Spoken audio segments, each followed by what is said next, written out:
Healthy at masarap na salmon fish. Kaya naman po for today video ay isda naman po tayo at ang salmon po ay sobrang healthy din po niyan sa katawan. Basta piliin lang po ang salmon na organic. So una po ay naglagay lang po ako ng tubig dito sa salmon at asin. Then sinunod ko pong ilagay ang mga carrots. Pagkatapos po ng carrots, nag-add naman po ako dyan ng mga zucchini. Inayos ko lang po yan para po magpantay ang pagkakaluto sa carrots at sa mga zucchini. At hinayaan ko lang pong maluto ng mga ilang minuto. So after pong kumulo ng mga ilang minuto ay nag-add naman po ako dito ng mga tomatoes.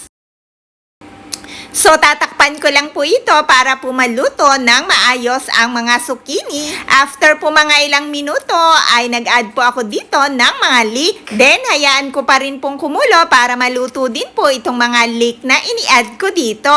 Ang salmon po ay napaka-healthy sa katawan dahil ito po ay tumutulong para makaiwas tayo sa cardiovascular disease. Ene-enhance din po nito ang ating mga eyesight. Promote brain health.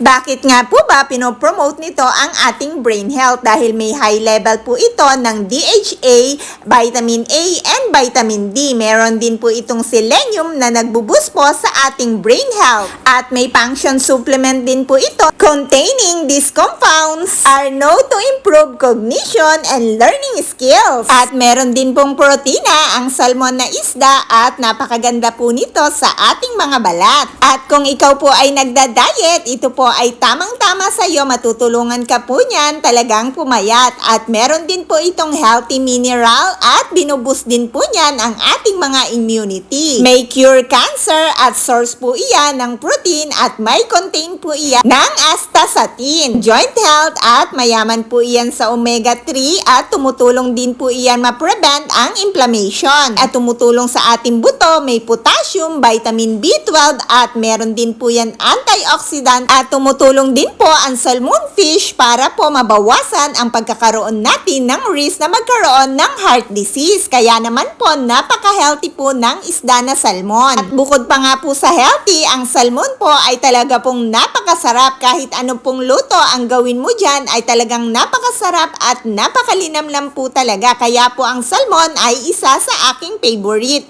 Bukod nga po sa napaka-healthy na, super yummy at napakasarap po talaga. So sana po ay nagustuhan mo ang recipe ko for today at sana rin po ay may natutunan ka. Kaya naman po kung hindi mo pa na-try ang salmon at meron dyan sa lugar mo, try mo na po yan dahil po sigurado akong magugustuhan mo dahil sobrang sarap po talaga ng salmon na isda. At kung ikaw naman po ay kumakain ng salmon, ay lagi ka pong kumain ng salmon na isda at kahit nga po hindi salmon na isda, ay napaka-healthy po talaga. Kaya naman po, always remember, eat enough and nutritious food. At mag-exercise na din po ng dahan-dahan.